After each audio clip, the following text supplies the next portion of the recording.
السلام عليكم، مساء الخير على كل متابعينا الغاليين. اهلا بكم في قناتي، قناة مطبخ شيماء. النهارده ان شاء الله وصفتنا هتكون عن الاسبونج كيك او الكيك الاسفنجي. وزي ما انتم شايفين كده ما شاء الله الكيكه ناجحه جدا وهشه وطريه وملمسها ناعم زي القطن. هنبتدي كده بالمقادير. بسم الله. اول حاجه معانا 6 حبات من البيض بدرجه حراره الغرفه، نص كيلو دقيق الاسبونج الخاص بالكيك الاسفنجي، ومعلقه صغيره فانيليا، ومعايا نص كوبايه ميه. اول حاجه هنضيف البيض، وبعدين نص كوبايه الميه، ومعانا معلقه فانيليا صغيره او 2 باكت فانيليا زي ما انتوا حابين.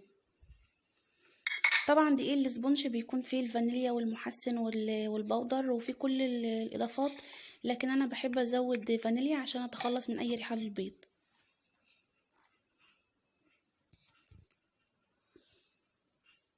دلوقتي هنبدا بتشغيل المضرب.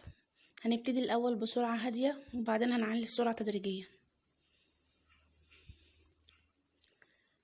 وعايزه اقول لكم ملحوظه مهمه جدا، المفروض واحنا بنشغل المضرب مش نحرك ايدينا في اتجاه واحد، ما نروحش ونيجي بالمضرب عشان نضمن نجاح الكيك. وما نبالغش قوي في الخفق، احنا بنستمر في الخفق مده كافيه بس عشان الخليط يتجانس كويس، وتقريبا حجمه بيتضاعف ولونه بيفتح جدا، بيبقى لونه ابيض.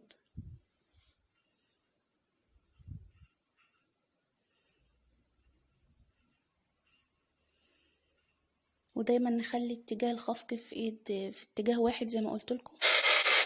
زي ما انتم شايفين دلوقتي الخليط تقريبا تضاعف وبقى لونه ابيض جدا فاتح، وما شاء الله هي دي النتيجه المطلوبه.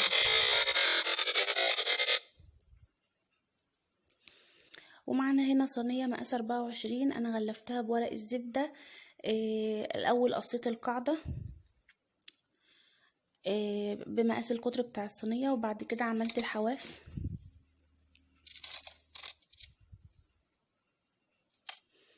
وطبعا طريقة التسوية احنا بندخل الكيكة على فرن ساخن مسبقا قبلها بدقيقتين بس، مش اكتر من كده، لان لو الفرن سخن قوي الكيكة هتاخد لون بسرعة، وطبعا هتبقى باينة ان هي مستوية لكن هي معجنة من جوه، وكده تبقى فشلت معانا.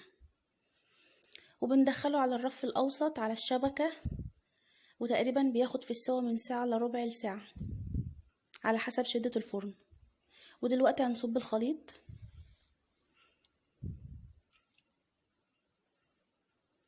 بعد ما صبينا الخليط هندخل الصينية على فرن الرف الأوسط على الشبكة، وهنخبط كده بالصينية عشان نضمن ان السطح يبقى متساوي.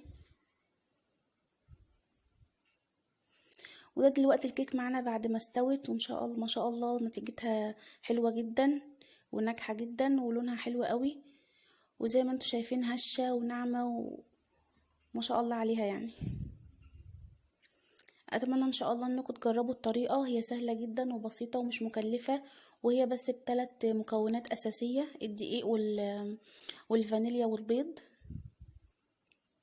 طبعا المكونات موجوده في كل بيت، والدقيق ما بنحتارش في مجايبه يعني من عند اي عطار او سوبر ماركت. ودلوقتي هنبتدي في التخلص من الزبده، ورق الزبده نحاول نشيله برفق كده واحده واحده بالراحه عشان ما نبوظش الكيك.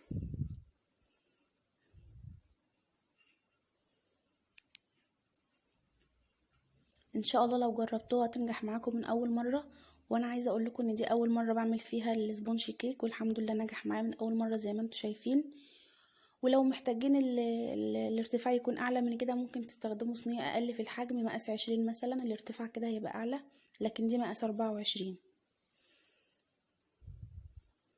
ولو عجبك الفيديو اتمنى تعملوا لايك وشير وسبسكرايب او اشتراك في القناه، وتفعلوا زر التنبيه ليوصل لكم اشعارات بكل وصفه جديده.